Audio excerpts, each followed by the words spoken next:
ఏవాస్క్యులర్ necrosis of the hip అంటాము. అంటే ఈ కుళ్ళిన హిప్ జాయింట్ ఏదైతే ఉంటుందో దీన్ని సర్జరీ లేకుండా నయం చేసుకోవచ్చా? తప్పకుండా. ఇది ఎందుకు జరుగుతూ ఉంది?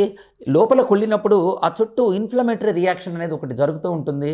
ఇది దాదాపుగా మనకి కీళ్ళ వాతంతో సరిసమానమైన జబ్బులాగా ఉండటం చేత దానికి కావలసిన కొన్ని ట్రీట్మెంట్లు ఏవైతే ఇస్తూ ఉంటామో అవి చేయటం వల్ల ఇది జబ్బుని మనము స్లో డౌన్ చేయగలిగి రికవరీ అనేది ఫాస్ట్ చేయటం మూలాన మళ్ళీ కూడా బోన్ పెట్టుకొచ్చే అవకాశం ఉంటుంది.